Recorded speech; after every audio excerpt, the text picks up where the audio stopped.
afternoon, everyone, and thank you for joining us for another Tokyo College webinar here at the University of Tokyo. I'm Hannah Dahlberg-Dodd, Project Assistant Professor at Tokyo College, and I will be serving as the moderator for today's event. Before we begin, I would like to direct your attention to the interpretation button at the bottom of the screen.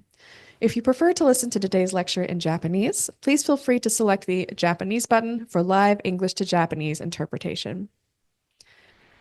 It is my great pleasure to introduce today's speaker, Professor Leslie Bedford. Today, she will be giving a talk entitled Thoughts About the Visitor-Centered Museum. In addition to being a Tokyo College professor, Professor Bedford is the former director of the Museum Leadership Master's Program at Bank Street College of Education in New York, and former director and curator of the Comprehensive Japan Program at the Boston Children's Museum, as well as also the author of the book, The Art of Museum Exhibitions, How Story and Imagination Create Aesthetic Experiences.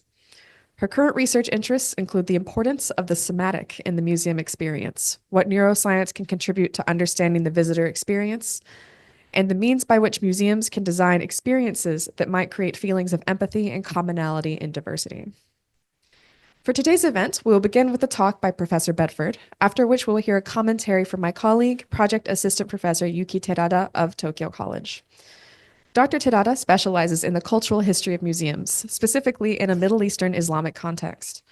Her research focuses on how museums have been used to divide or integrate human groups and senses of belonging, as well as how museums, which can change in accordance with the governance systems of those in power, have functioned as a way to define, collect, and exhibit one's own culture and the culture of others. The remaining time today will be used for discussion between Professor Bedford and Dr. Terada, and if we have time at the end, we will have a short Q&A session.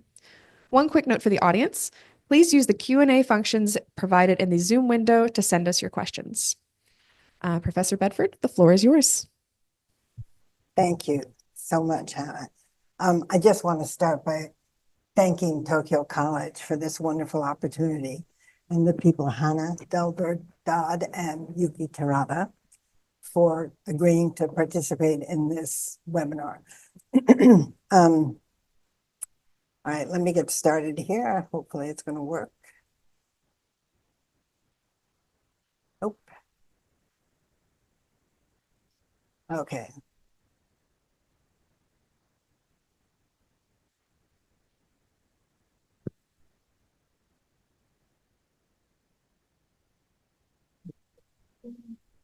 Patience, everybody, as technology plays out. Aha, there we go.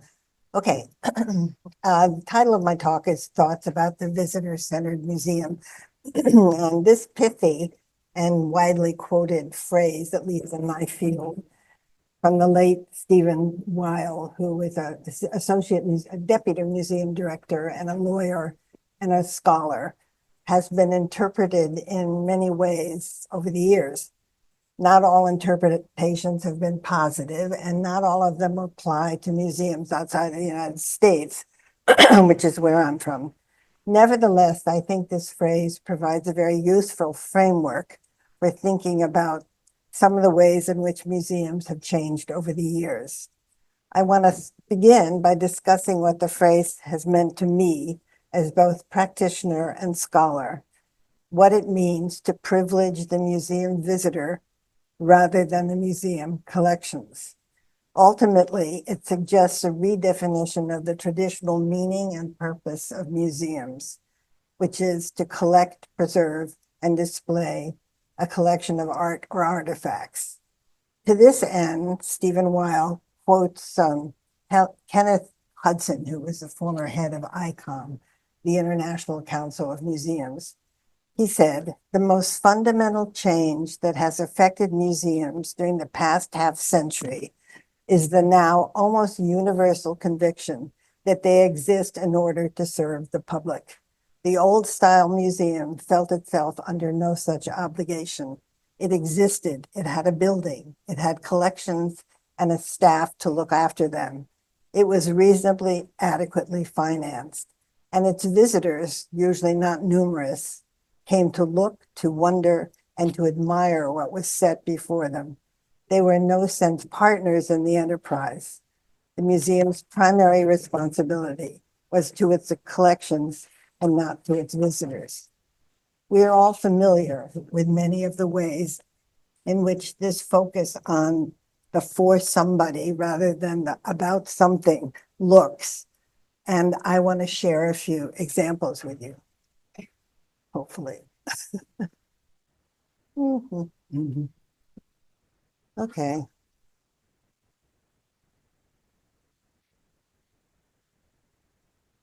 He said to go down. No. This is, oh, okay. I should have showed this earlier.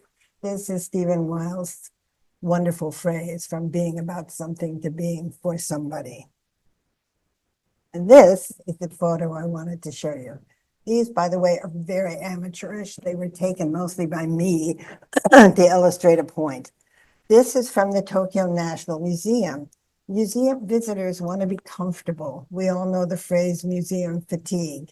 And this museum has created spaces among its galleries for people to rest. I think there's actually a guy here taking a nap. But in any case, I agree that we need more benches in museums. This is a text panel from a museum and park called Upapoi, which is just outside of Sapporo. And it shows the fact that visitors don't all come speaking the same language. And this museum has, in this case, a text written in Ainu, which is the point of the museum. It's the Ainu National Museum, Japanese, English, Chinese, and Korean, which is pretty extraordinary. Needless to say, a modern museum strives to accommodate people who have mobility, visual, hearing, and other challenges with things like wheelchairs, accessible facilities, text written in Braille, elevators, and so on. And I even read that the Museum of Modern Art in New York City puts out something called a sensory map, which shows visitors where to find quieter, uncrowded areas, changing and charging stations, places with natural versus low light, and so forth, which, by the way, if you've ever been to MoMA, you know is a really good idea because it's an incredibly crowded museum. Okay. Then we get to the fact that new families come to museums. It's not just adults. And they have their own needs. For example, changing tables in the bathroom, available to both moms and dads, parking for strollers, and hands-on activities, things that kids want to do and can learn from. And here's a picture of, on the right, that's the Niraikan, the Museum of, what's it called? It's got a marvelous name. I'll find it in a second, on the right, where it's a hands-on activity where you're pushing something and finding out what it's like if you're very old and possibly handicapped and how hard it is to move.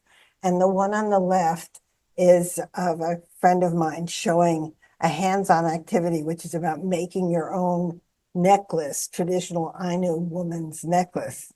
And the point I want to make about that is that people want and need help.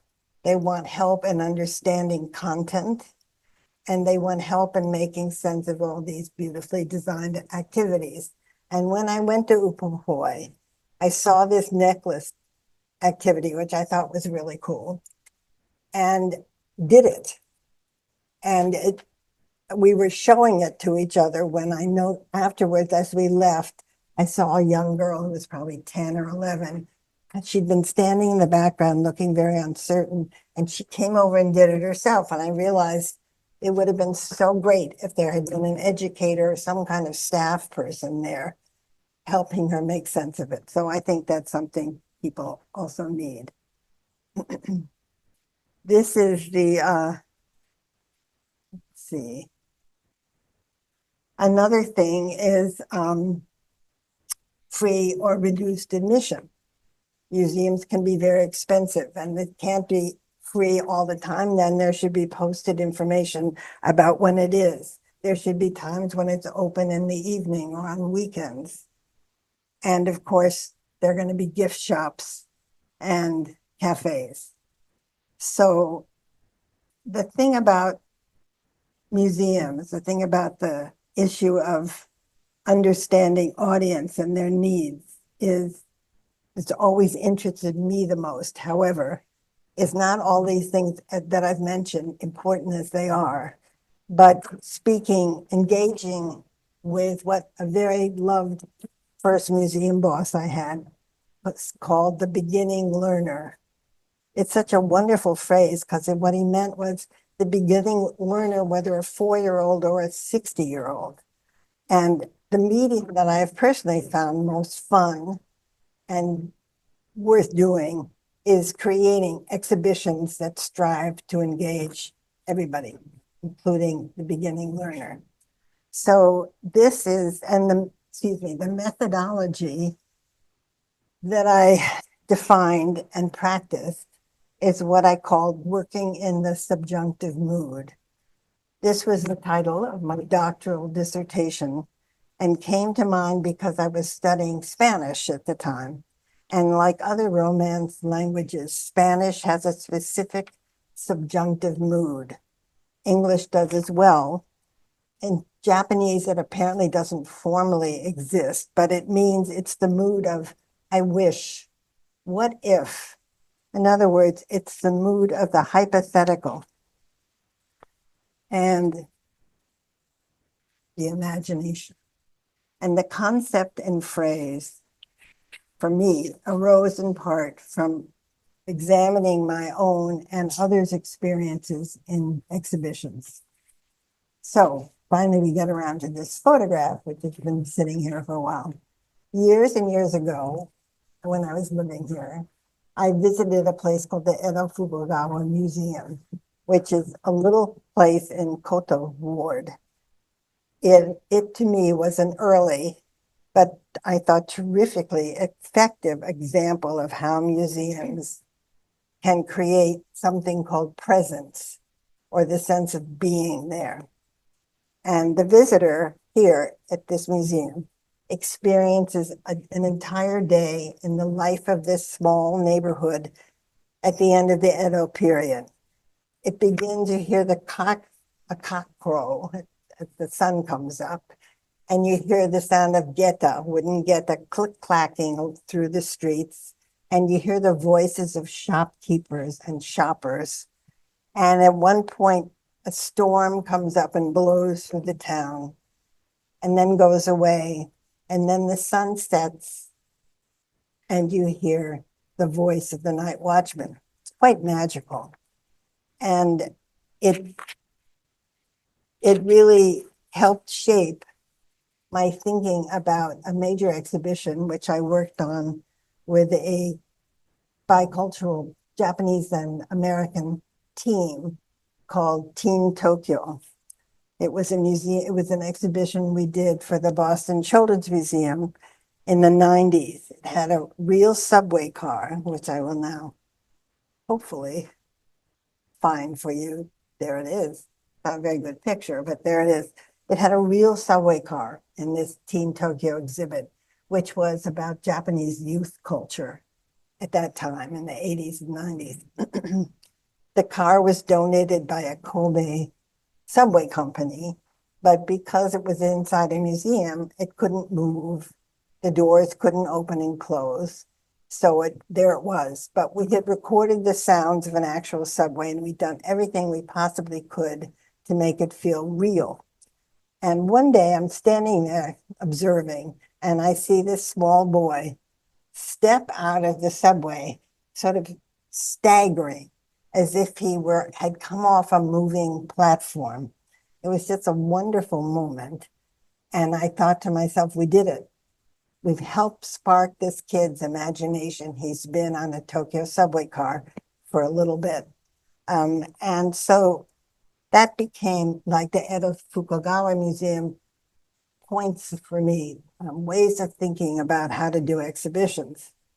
The other way of thinking, that's too soon, I'm going to go back, was thinking about story. And Story is one of the best ways of engaging with someone's imagination. It's probably the most fundamental way human beings have of making sense of themselves and of their world. It's something we begin doing at the age of 3 or 4. It helps us remember things, and it's generative. Story begets story. Or as somebody once wrote, the shortest distance between two people is story, which I love. So about that time, I came across a school of education called Imaginative Education, which is based at Simon Fraser University in Vancouver in British Columbia, and has created a really rich and useful set of theories about teaching and learning through the imagination, and became another piece of my thinking.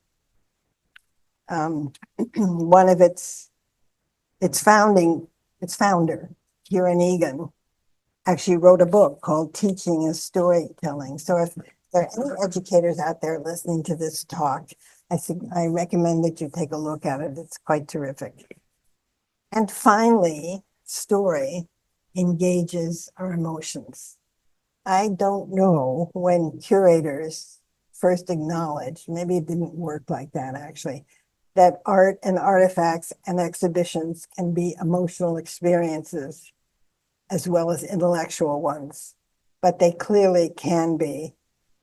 And of course, I should note that we have known forever that looking at art is by definition an emotional experience. Those experiences, in fact, the ones that engage our feelings, are the ones that we remember. The others, the so-called, as people say in my profession, often sarcastically, the so-called book on a wall with miles and miles of beautiful objects chosen to illustrate, for instance, a particular period in history, can leave us cold. Unless, of course, we are among the handful of visitors who are experts in that subject matter. But I'm not so interested in them. They're going to come to the museum anyway. I'm more interested, as I said, in the beginning learners. And certainly there are objects, art or artifacts, art/artifact, that are replete with narrative and emotional power. For instance, President Abraham Lincoln's hat. When that was exhibited by the Smithsonian Traveling Exhibit Service years ago, apparently a fair number of American visitors began to weep when they saw it. And I have been told, and it makes sense, that at the Hiroshima Peace Museum, the bento, the school lunchbox that Japanese children bring to school, which in the 40s and 30s was metal, and today is plastic, of course, melted down by the atomic blast, has similar deeply emotional meaning for Japanese visitors. I wish I had a photo of it, but those photographs are all copyrighted. And then, in addition to the objects, is the text that goes with it. And this image is from an exhibit at the Center for Jewish History in New York City. It reads, I carried this photograph of my mama through 2 selections by Dr. Mengele at Auschwitz. Once I held it in my mouth. The second time I had it taped with a bandage to the bottom of my foot. I was 14 years old. And then, as you can read, she goes on to say her mother and her entire family were murdered. Here's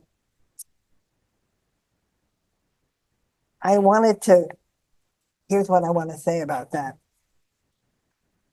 It has to me, in addition to being a story, a powerful and a very emotional story, it works on something else, which is our somatic selves. And people, I'm having a little trouble here with my language. When you read this text, it would not be unlikely for you to feel, perhaps in your mouth. If you can if you can tell from the photograph, it was very, very tiny, like maybe 3 inches tall. You could feel what it might be like to have a stiff piece of photography under your tongue, or perhaps taped to the sole of your foot. So in this case, the first person, the woman who went through this, is using this kind of deeply sensory language. But in fact, it could also be used by a curator, of course. And that realization about the power of the somatic was another advance, so to speak, in museum exhibitions. We came to understand that our bodies and our minds work together, and that sensory-rich language fires our brains in a powerful way. The motor neurons we have enable us to feel in our own bodies what is actually happening to someone else.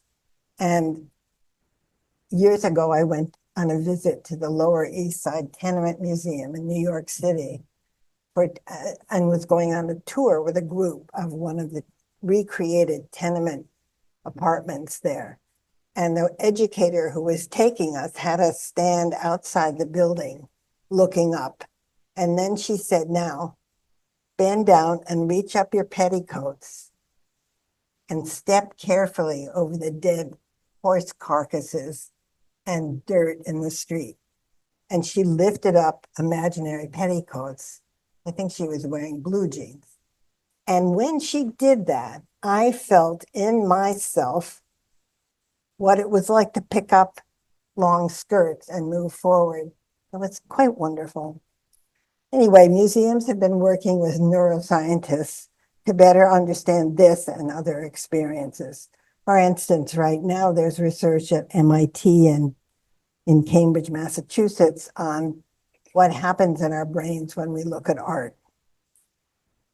What I'm talking about now is called experience design, where you're thinking about what the visitor experience might be, because he or she or them, of course, not those of us who make the experience, are going to ultimately be in control, and each one of us is a different individual.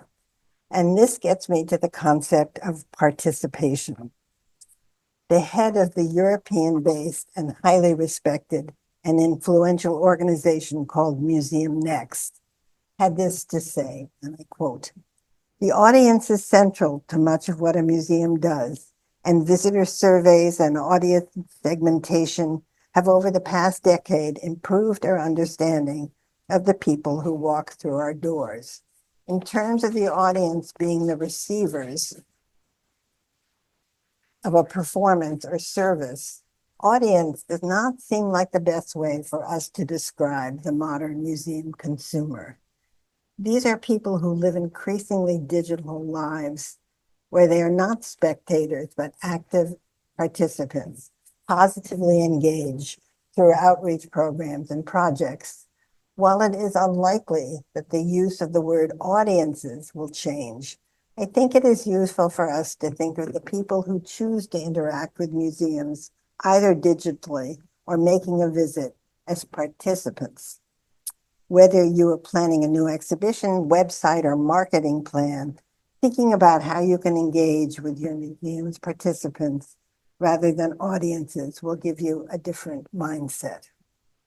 So here is an early or simplified, I guess, example of audience participation from the Peabody Essex Museum outside of Salem, Massachusetts, which, by the way, has the largest and most wonderful collection of Japanese ethnographic materials outside of Japan. And they're asking any visitors to share stories with them, which is a terrific idea, and it's a form of participation. There we were. And this is, speaking of participation, this is the more recent version. This is as digital technology has evolved we have seen significant changes in how museums think about and implement visitor participation. For instance, last year, my family, and this is my granddaughter, visited Team Lab Tokyo, a digital art installation where visitors can do things like walk through water and through vertical fields of flowers and lights and all sorts of stuff. It's quite extraordinary. Since then, Team Lab has opened Team Lab Borderless here in Tokyo, which they say is a world of art. It's a world of artworks without boundaries. There's another very similar sounding immersive experience here called about Hiroshike's woodblock prints. And there's one in New York, and I think it's traveling all over the world about Van Gogh. All of them use extended reality technologies to merge the physical and digital worlds, providing immersive and interactive experience, participation. The online definition for XR or extended reality technologies, by the way, for anyone who may be as ignorant as I am about this, is encompassing technologies that merge the physical and digital worlds, including virtual reality, augmented reality, and mixed reality. They create immersive and interactive experiences by either fully immersing users in a digital environment or enhancing the real world with digital elements, or both. In any case, I recently listened to an expert on a Museum Next program talking about using extended reality technologies in an exhibition at London's V&A Museum about Alice in Wonderland called Curiouser and Curiouser. It includes a virtual reality section called Down the Rabbit Hole. One puts on goggles and goes virtually down the rabbit hole with the white rabbit, or I assume. What interested me was her emphasis on the importance of the same concerns and strategies for creating a meaningful experience as I've been discussing.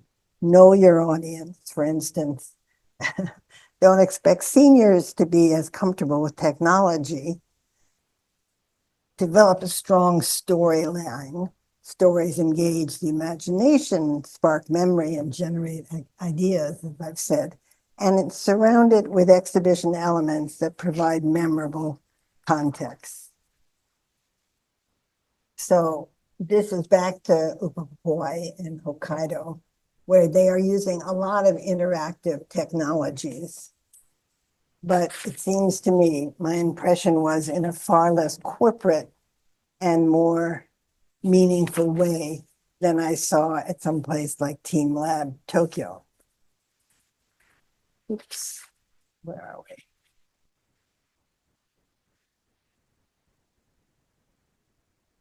So that's better use of money as far as I'm concerned.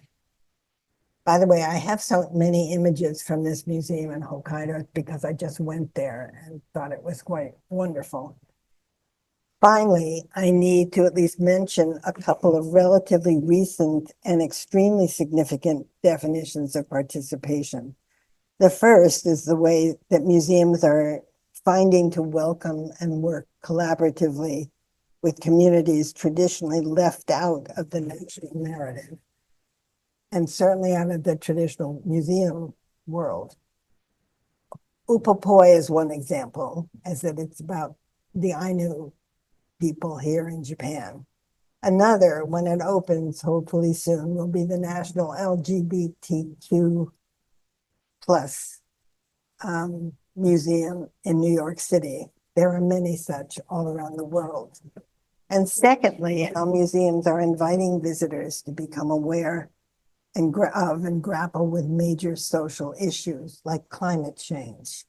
I doubt there is a natural history or science museum today that isn't teaching its visitors to think about the speed and ways the world is changing for the worst. There is even a climate museum in the US, which I have not visited, and there's probably others. And finally, and for me, the most intriguing way of thinking about participation is how museums have moved outside their walls to embrace their communities and their communities' well-being in significant ways. This is an image from an organization in Japan called Arts Alive, which uses something called VTS, visual teaching strategies, or let's talk looking at art, to help adults with dementia regain memories and feel better. VTS began at the Museum of Modern Art in New York and then was developed at Tokyo's National Museum of Western Art. Since COVID, it has been facilitated in nursing homes and senior centers by trained instructors who bring the art through digital images to the participants. Another example of new thinking here in Japan is the Kaname Eco Museum in Kanagawa Prefecture. It was established in 2000 to preserve and also nurture the community's natural and human heritage. It has a school where residents can do research and a conservation center. Its overall goal is to enhance the well-being of its community. And apparently that's what's happening based on research. This model encapsulates, a trend that was first articulated by ICOM in 1971. Rejecting as questionable what it called the traditional concept of the museum, with its emphasis merely on the possession of objects of cultural and natural heritage, the conference urged museums to undertake a complete reassessment of the needs of their publics in order that they, the museums, could more firmly establish their educational and cultural role in the service of mankind. And rather than prescribing any monolithic approach to this task, individual museums were urged to develop programs that addressed the, quote, particular social environment in which they operated. Since then, the museum world has been challenged to go further and see museums as essential for sustainable social advancement. Okay, so let's go back to Stephen Weil and the being for rather than about. Inevitably, there has been pushback to this whole visitor-centered thing. In 2016, James Panero, editor of the conservative journal, The New Criterion, wrote a piece entitled The Museum of the Present. He uses Weil's phrase, the being for, not about, as his starting point and goes on from there. And he highlights the following phrase, which he attributes to London's Victoria and Albert Museum, which is, the museum of the future will finally be a cafe with art on the side. Panero has a lot to say about recent trends in museums, including, he says, that they have forgotten why they exist. He says the museum of the past focused on its permanent collection. The museum of the present forsakes the visitor, the past visitor, those who visited, and its own cultural importance to focus on the visitor today. The result is a museum that succeeds by every popular measure in its own destruction. A museum that is no longer an ark of culture, but one where the artifact at the greatest risk is the museum itself. Now, I know what I think about this statement, but at some point, I would love to hear from other people. Thank you very much.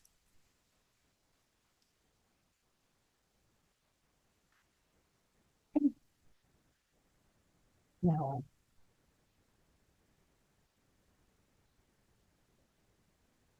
I, right.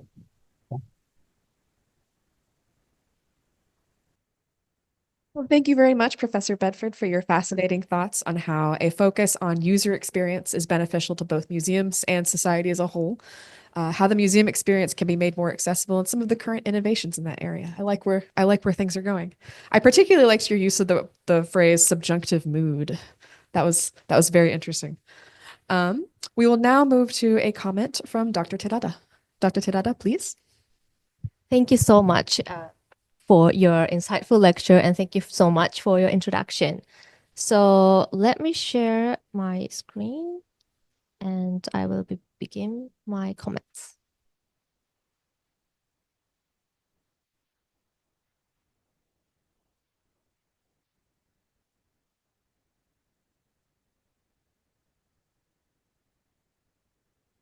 So I'm Yuki Terada, and my research interests include cultural history and history of museums and their evolution in especially in non-Western contexts, with a special focus on Iran and the Middle Eastern countries. I recently made trips to the region, so I will include some of the museums I visited in UAE and Iran as a case study in my comments. So actually, there's a lot to respond to your lecture, but I like to focus on two key tensions that stood out to me, which is the one between real objects and virtual or immersive technologies, and the other between individual visitor experience and the shaping or preservations of collective memory.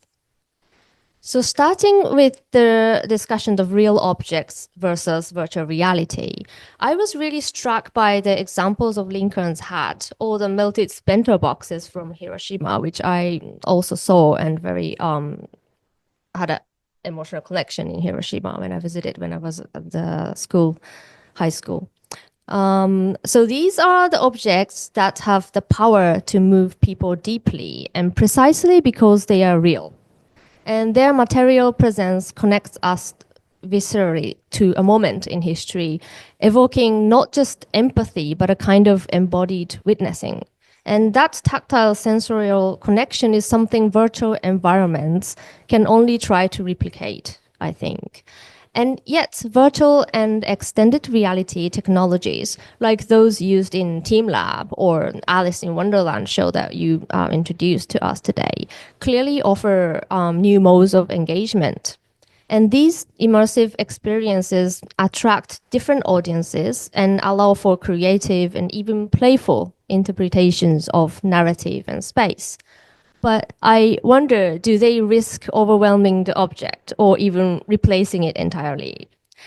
Are we in danger of privileging spectacle over substance? So when I visited Dubai last year, I went to Expo City, Dubai, and visited some of the pavilions. And expositions and museums are two different things, but I noticed that a similar trend towards visitor centers exhibitions are happening there. And this is the photo of the sustainability pavilion. And visitors can walk through a tunnel designed to look like under the ocean and under the forest. And there are video projections of fish and plants and so on. But essentially, everything there is artificial and none of them are real. So I thought I would rather visit the aquarium or a garden or just walk in the nature. Actually, outside of the construction, you can actually find the real trees. And I also visited the Museum of the Future in Dubai. It's extremely visitor-centered, oriented kind of place. For example, you can experience a trip to a space station by riding a giant elevator with a group tour. And the view from the window looks like as if you are taking off into the space. And in the space station, visitors can interact with exhibition to learn about science and the recent technology in space exploration. So instead of traditional tickets, you wear a wristband. Actually, I wore it today to show it. And this wristband contains all your visitor information in advance when you reserve the ticket online. And you become a kind of astronaut in the story if you scan this wristband. And so while the experience was quite interesting, by the end of the visit, I felt like it was all a bit fake. So I started to miss very much a traditional sort of museum, those filled with historical objects and authenticity. So my temporal conclusion about my first point is that virtual reality and technology work best as supplements to each other, to exhibitions, where the main focus remains on the real object. So in that sense, the recent Picasso exhibition at the Tehran Museum of Contemporary Art, which I visited just last week, was really meaningful.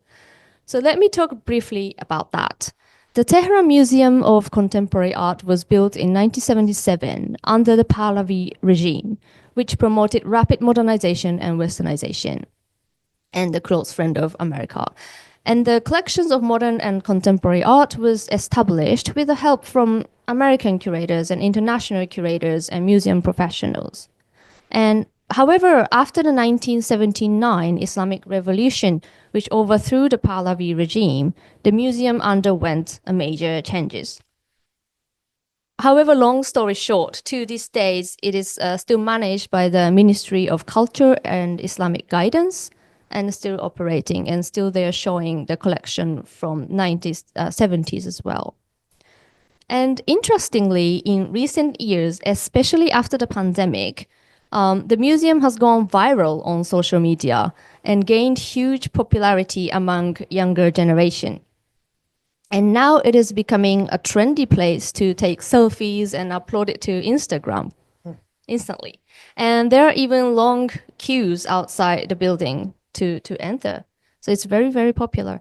And this Picasso exhibition struck a great balance between a visitor-centered approach and a curatorial guidance. There are just the right number of original Picasso paintings. There are around 60 of them. So it was not too many. It was not too little. And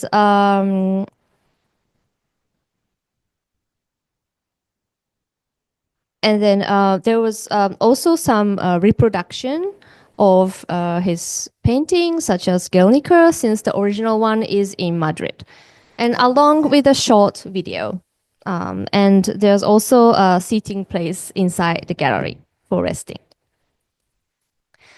And there's a cafe inside the museum that opens into the garden where visitors were having tea and cake and chatting about the show. So I've visited this museum many times over the past 10 years, but this was by far the best exhibition, best temporal exhibition I've seen. And also in the gallery, there is a space, a creative space with papers and stamps to use, and where visitors could make their own Picasso-inspired artwork like that. Cool. And people were gathering around the table and passionately creating their own Picasso. So this exhibition also showed that, you know, despite the political tensions in the region and the international sanctions, the efforts of individual curators working behind the scene can really make a difference. And I heard that a Spanish ambassador, as well as a lot of different countries, including Japan, attended the opening ceremony. This brings me to the second point, the individual versus the collective. The visitor-centered museums rightly aim to create access, comfort, and emotional connection for each person. But we also need to ask what kind of collective memories are being shaped. Visitors subtly socialize into certain ideologies. For instance, the photograph from Auschwitz is powerful, not just as a personal story, but it's a fragment of collective trauma. So its impact comes from how it connects one individual voice to a larger historical memory. So while personal experience is important, museums also carry the responsibility to represent shared histories in a thoughtful and ethical way. So let me share another example from Iran. So I've already shown these two photos, but these are taken in the Holy Defense Museum, which was built around 2010 by the Islamic Revolutionary Guard Corps, the military.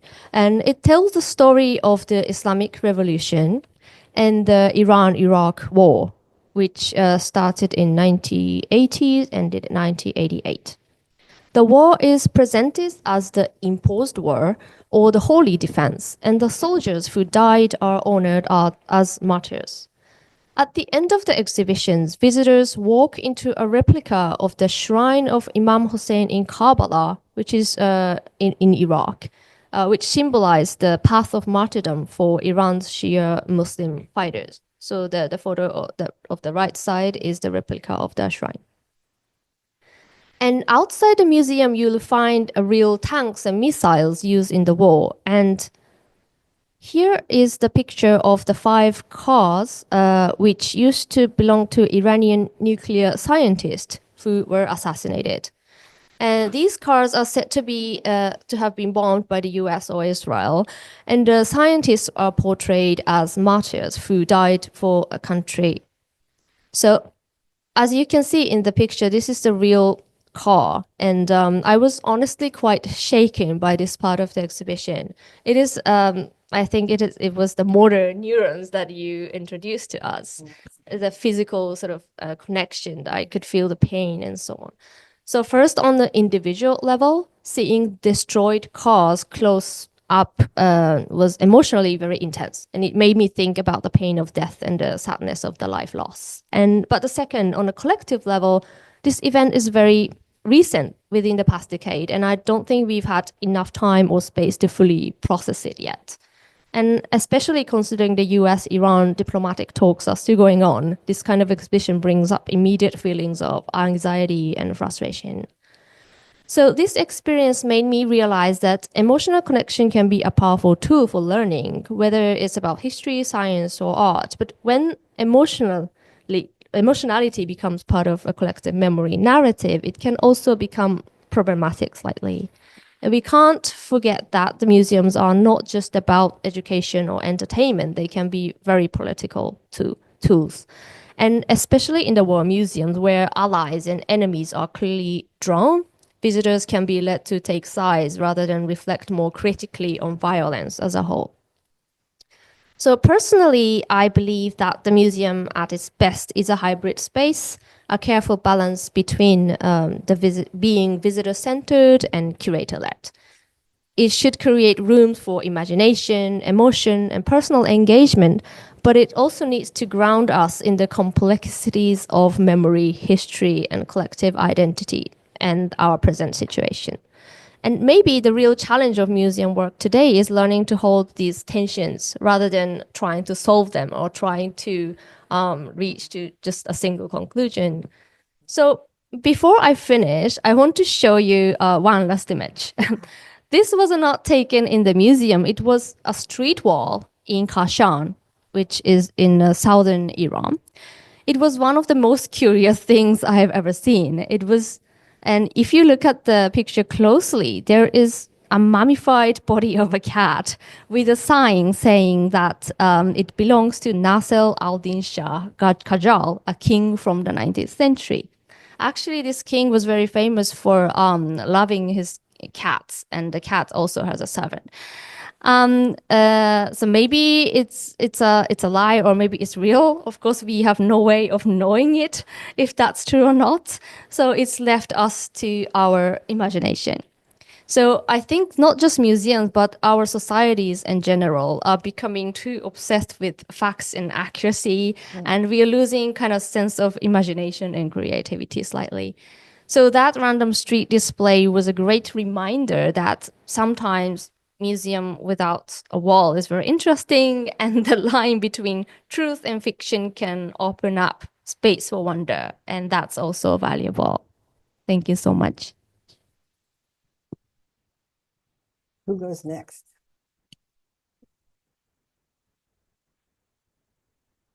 All right. Thank you, Dr. Terada. Professor Bedford, would you like to respond? I just love that. I mean, I agree with everything you said, frankly. And what I find myself thinking is, what a great future you have ahead of you, because those are very interesting ideas, very beautifully expressed. So thank you. I took down some notes. The thing about real objects, the power is, of course, something I agree with. And the other night when I hosted a small online seminar for mid-career museum people here in Japan and asked what were memorable experiences for them, that's what came up. One of them, as a small child living in the States, had gone to the Air and Space Museum in Washington, D.C., and seen a real moon rock. And she could touch it, and it just, she never forgot it. So, and I like the sense of embodied connection. What did you say? You had a really nice phrase there. And the question becomes, are places like Teen Lab Tokyo museums? And my answer is no. And I suspect that's your answer as well. But they have become popular and entertainment focuses for people. And I think there's a kind of, and should be a kind of conversation back and forth between the museums that we know and love and all these new immersive experiences. They can hopefully learn from each other. Most museums don't have enough money to do that kind of stuff. They do in the Middle East, of course. And I also went to the Museum of the Future in Dubai and had the same reaction you did. I thought, well, this is a kick. Is this a museum? Maybe not. It was an experience, that's for sure. But the Middle Eastern Museum, which I've talked about before, which I just adored, and as far as I'm concerned, pulled together all these strains, was the Abu Dhabi Louvre, where the objects were the center and were brilliantly chosen to have. Many of them had incredible emotional power. They all had incredible intellectual power because they had been so carefully selected by very wise, I would say, curators with a lot of money to spend. And the thread of narrative that took you through the museum was a universal one. And I might have talked about that in my talk, I think, but it seems irrelevant. But I want to mention that it's great to get out and travel to other countries because you learn and see so much. What else do I want to say? So I'm not against curators, obviously. I was one. What am I against? I'm against them. And I think it's pretty dead, but I'm against the notion that curatorial knowledge is the sole thing that should drive an exhibition. And that we've all been to places where we felt like we were being talked at rather than talked with or invited in. And that to me seems unfortunate. What else did I want to say? Collective memories. Oh, yes, so important. The other day, I know Tamar, who works here, who is a postdoc here at Tokyo College, was talking about her home country of Georgia, formerly part of the Soviet Union, and how there were two separate museums there. And one was eulogizing, sort of hagiography to Joseph Stalin, because that's where he came from. And the other was about all the awful stuff that Stalin had done to his country and every place else in the 50s. And how do you reconcile that? And what I thought, not for the first time, but it was really good to be reminded, is what you said. Museums matter. They really matter, and people care about what they have to say.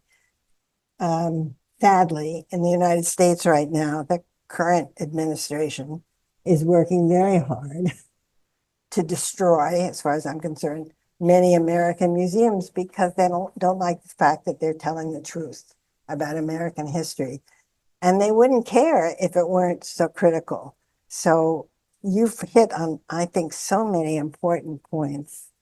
And thank you for adding to my understanding.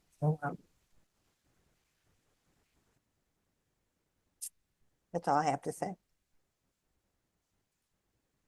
Dr. Tadada, do you have any follow-up comments? Yeah, thank you so much for your feedback. And you have also traveled across Japan, and also you have a great experience in the United States. So I think it's a really interesting combinations and cultural exchanges. And as you said, learn from each other, whether it's a technologies or whether it's from the traditional museums and so on. I really love that idea of exchange and the discussion. And just one tiny thing that I want to add is that it's really nice to visit the museum with your friends or a group of people Yeah. like together, because you might actually hear the different response to your own, and that actually adds to my interpretation as well. And maybe if we are visiting another country, it's nice to visit there with the local people, local friends, and they might find something very funny, which Yeah. maybe I take it too seriously or something like that. So I really love the discussions, and I think that's one of the key Yeah. to sort of to create the diverse interpretations. I agree. When we talk about essentially a museum experience is individual, well, it isn't just individual, it's social. And so sharing reactions with other people and talking about them is a terrific way to learn. I'm going to stick this in that last year, a group of us went to Niraikon, which is this spectacular museum of emerging science and innovation or something. And a group of us, which included the three of us, and we had, I would say, a range of reactions. And I found it so interesting to hear what some people had to say, and hopefully vice versa. So, yes, let's all get out there with our friends or our enemies, even, and go visit some of these places and see what we think. All right. I'd like to pick up a couple of questions from the audience. Just to start off, one person would actually like to know some good examples of museums in the US or in Japan that have a good balance, a good careful balance between being both visitor-centered and curator-led. Well, maybe it's just because I just went there. Actually, I think there are a lot of them, obviously. But I did think that Upopoi, where my husband and I went a couple of weeks ago, was a terrific example of that. The exhibitions were very thoughtful and informative and engaging, and technology was well used, and there were lots of places where you could do things. And they also had, what was interesting to me was live performances, like Ainu dances. I don't know if a scholar of Ainu culture would find what we had to learn there sufficient. And I don't know, and I suspect there are, however, levels of learning that can go on, but I don't know. I wasn't there long enough. And the Tokyo National Museum, frankly, which I went back to and was at last year and went again recently, had all sorts of strategies for bringing people into their collection and their knowledge. I think there are many of them. And Yuki, do you have some examples? Anybody can have examples. Let's hear favorite places. Art museums. We should talk about art museums because they're sort of a special case, I think. And I don't know if there's a question coming in about finances. On the one hand, I hope there is. On the other hand, I hope there isn't, since I don't know very much about it. But what was interesting for me to find out was that art museums, as opposed to children and science and history museums, don't depend as much on the gate, on what people are paying when they come in the door, because their main source of income are donors, which is to say probably mostly rich people who give to the museum. And one of the things that struck me, and I would like to be corrected or taught more about this, is how many museums in Japan have a kind of corporate feel to them. And I'm guessing that's because corporations are behind what's happening. And not really crazy about that, but it allows the museum presumably to open its door, I guess. I don't know. So anyway, thoughts from anyone? Yuki-san.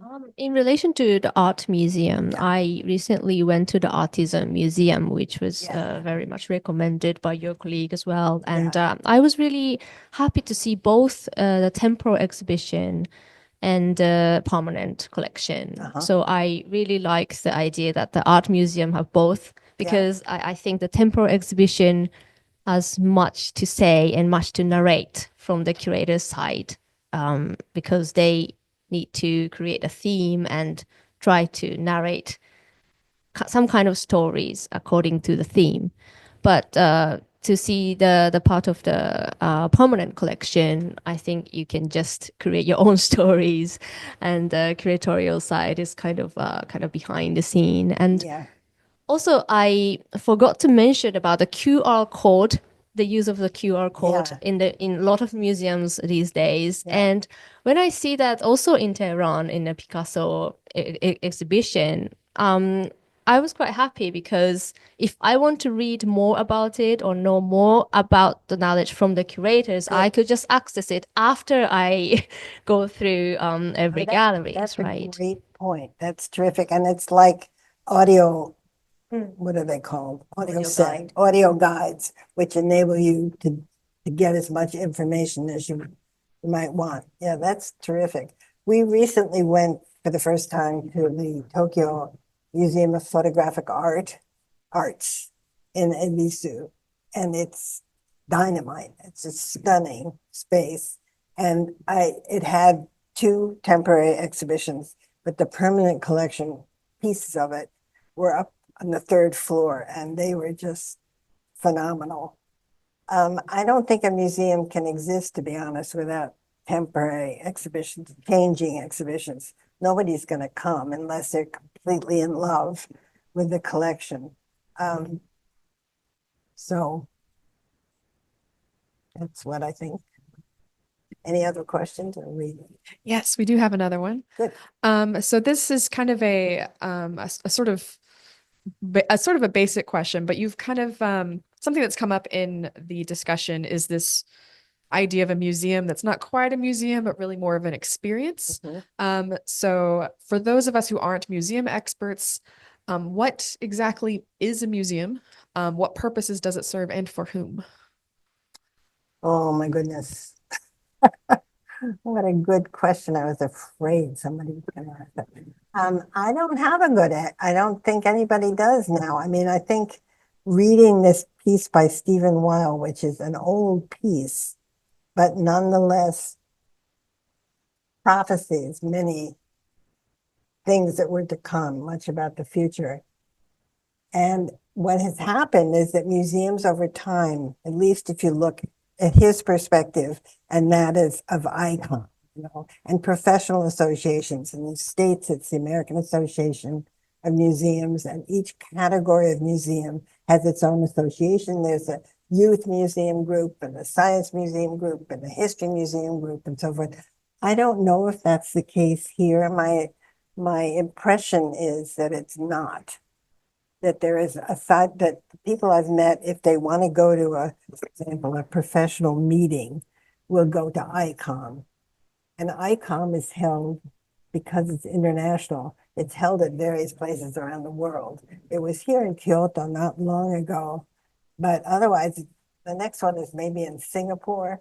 And since museum people don't get paid very much, it's unlikely many of them will go. But anyway, those associations, at least in the States, have come more and more together in terms of defining a museum and its purpose as social construction, as bettering the lives of people.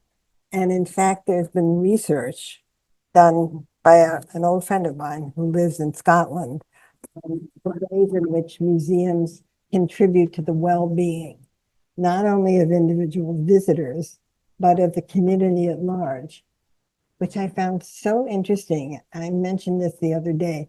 Art is also something that makes us feel better. Looking at a painting, reading a book, going to a play, watching dance, and that's what museums can do for people. So maybe that's the wheel just circling back to the old days when people went to museums for pleasure. But now the people that we're inviting to go to museums and hoping come are not the same people they were in the 19th century. They're a more diverse, in every possible way, population, and therefore we need to and should think about what they want and how to engage them and what their world is like. It's very complicated work, but it's really interesting and fun, I think. Thank you. Um, this is also perhaps a slightly difficult question to answer, or rather a complicated question. So how can a museum have sort of true autonomy when there's many like so-called truths, right? When they're constantly subject to public and different kind of political pressures. Is there a truth? I mean, truly, I don't mean to be, but is that a response to what I said about the United States? Maybe because what's happening, I'm afraid, is that the Trump administration is saying that American history has a truth, and that truth belongs, 100 years ago, and it doesn't include people who aren't white, and I would say male and Christian. That's a pretty narrow definition of truth. But I don't think that's what the person who posed the question was asking. I'm not sure.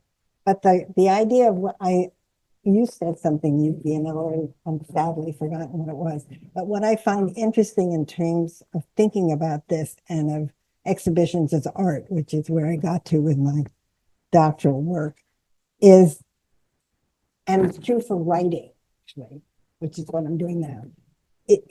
I find it useful to think not about what is true or a fact, but what is authentic. And it's not the same thing, you know. So I'll leave you with that thought. If I may jump in, I don't think museums are autonomous at all.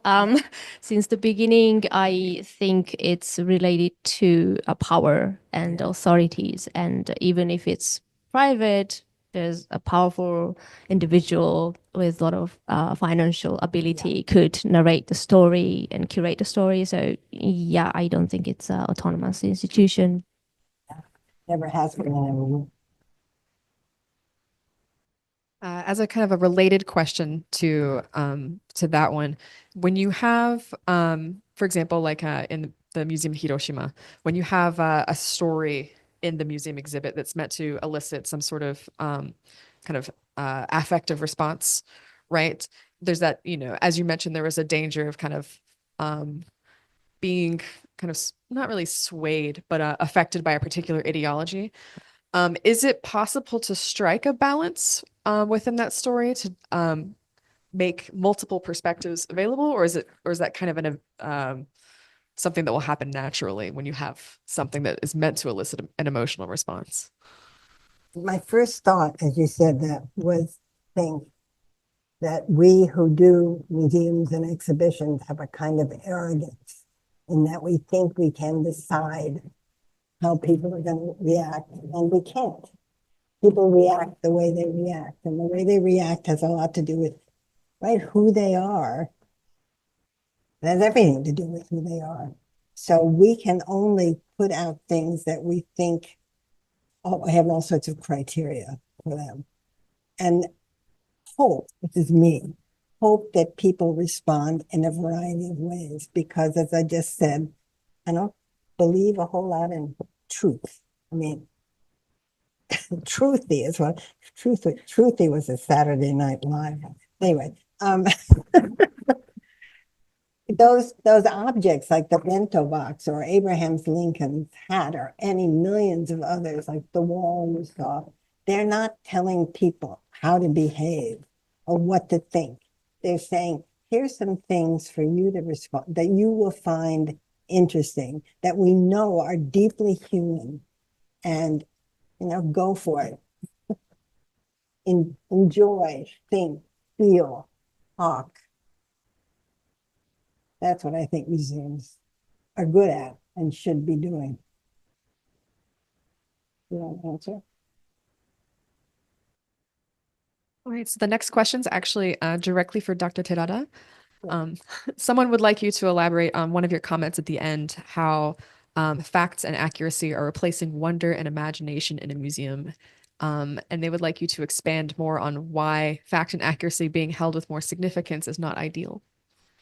Yes, I would like to respond to that, to avoid some sort of misunderstanding or any troubles. I'm not promoting an inaccuracy or a lies in the museum. And I think it's still a professional jobs and academics works to work on the objects and prove that it's not forged or it's not illegally acquired or something like that is really important. But at the same time, I feel like we are living in the world where we can just check the information or search for the information instantly with our mobile phones and technology and just Google it or just so it's just so easy and also we now have a certain level of amount of knowledge about the space and outside of the universe and so on. So I feel like we know too much to some extent, and we still need to have sort of imagination, and we still should enjoy the creativity of not knowing or something mysterious or something you cannot find out easily. So that's the element I wanted to emphasize a little That's bit. great.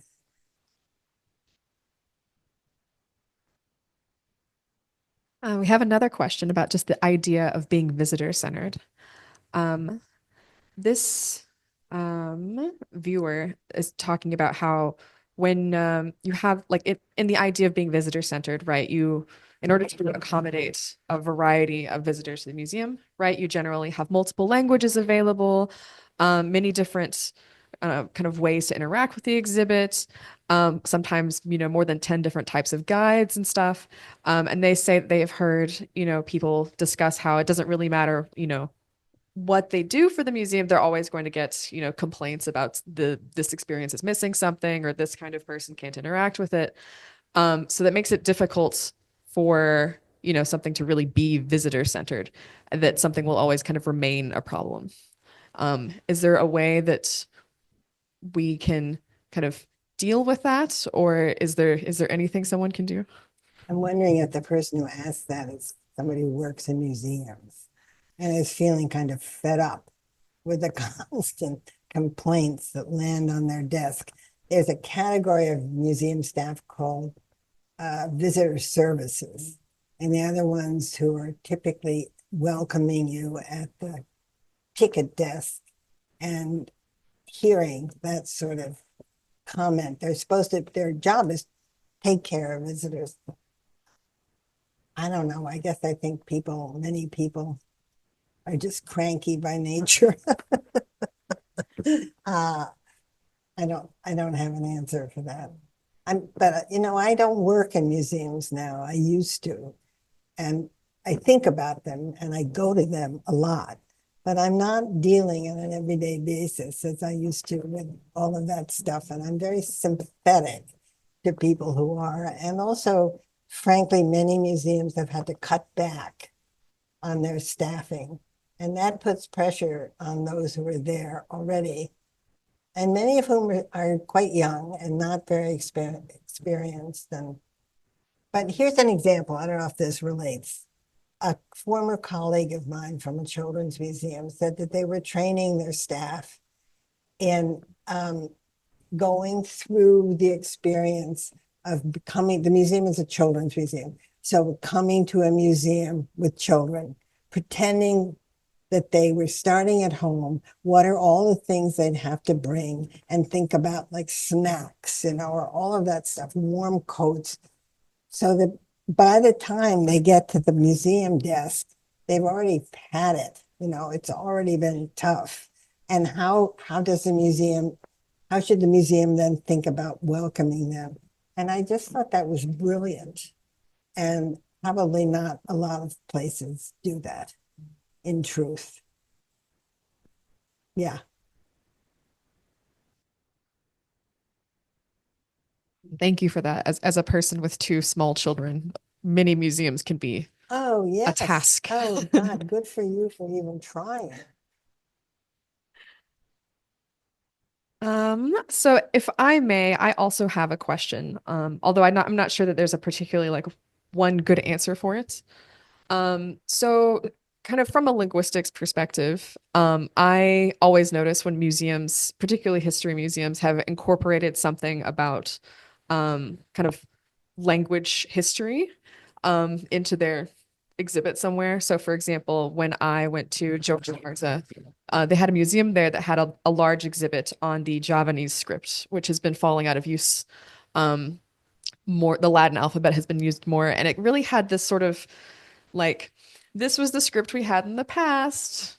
That's it. It felt very, in that respect, sort of dusty and unused.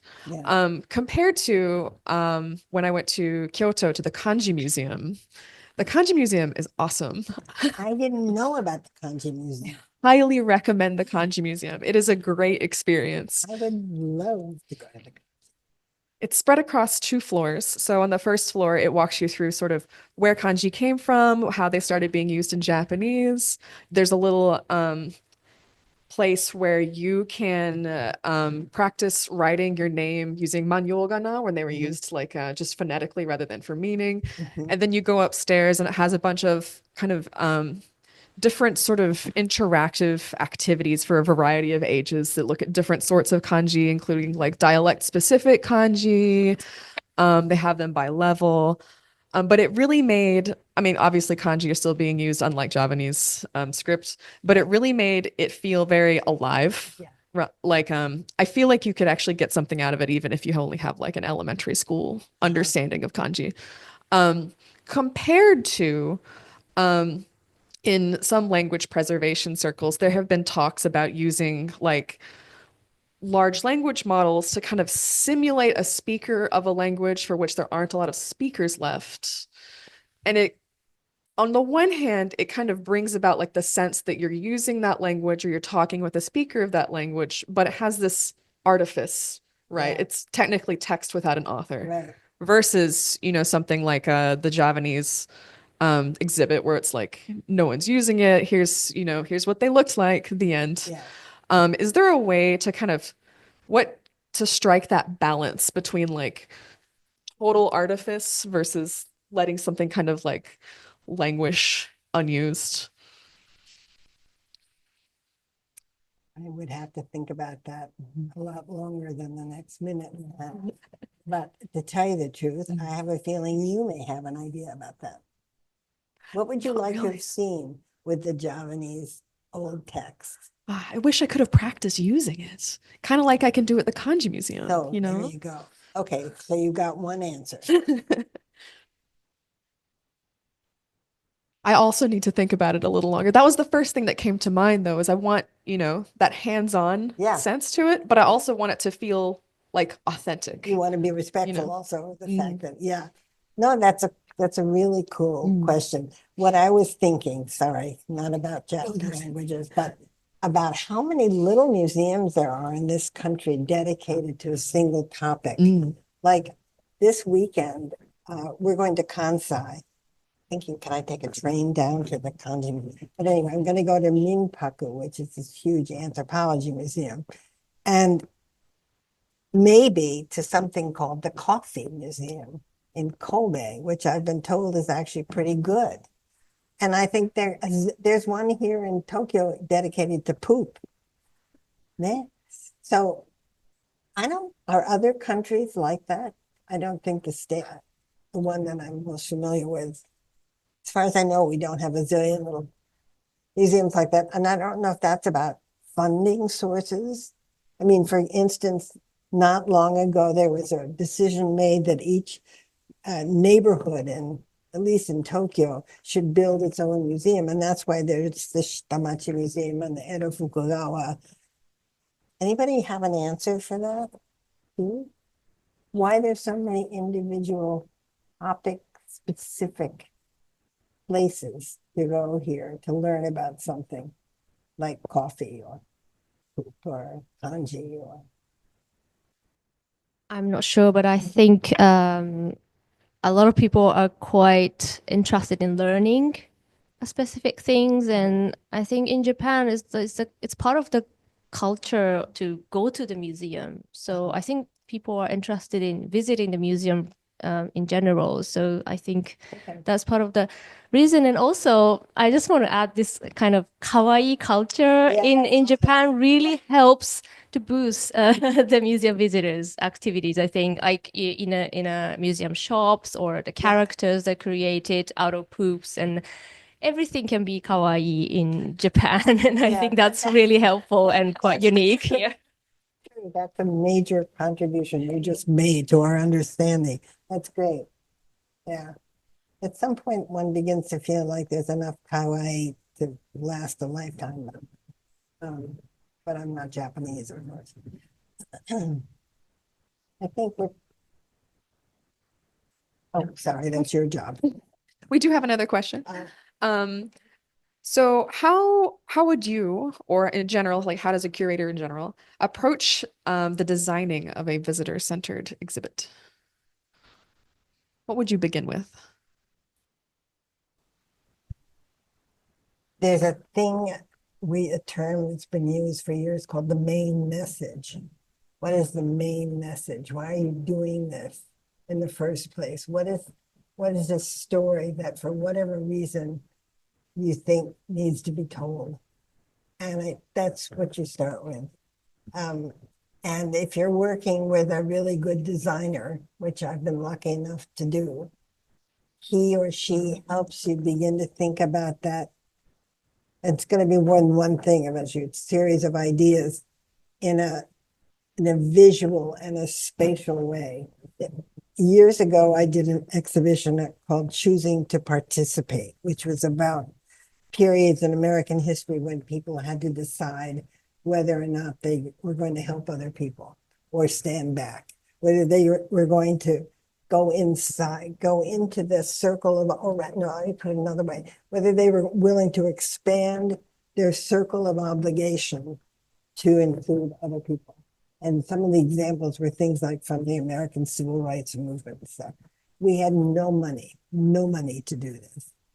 But there was this lovely designer, really smart guy.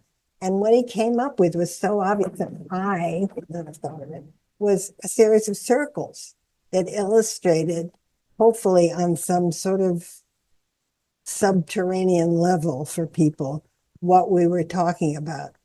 And that's what they can do. And I love working with designers because I can't think that way myself, but I'm so appreciative of it when they can do it. So that's what you do. You start with a big idea. You start with a good team, smart experience. You start with money. You got to have some money. I can't tell you how much time I put into raising money for Team Tokyo and how many visits, therefore, I was lucky enough to make here. That's how you start. And then you build from there. I wonder if whoever asked the question would like to do exhibition development. If they would, I'd be happy to talk with them, him or her. Thank you very much. You're very welcome. That sounds actually like a pretty good place to end our event today. So I would like to close today's session and once again thank Professor Bedford for her insightful lecture and Dr. Terada for her commentary, as well as thank the audience for joining us today. For the latest information on Tokyo College events, please check out our website and social media accounts, and also feel free to subscribe to our mail magazine. Thank you and goodbye. Thank you, Hannah.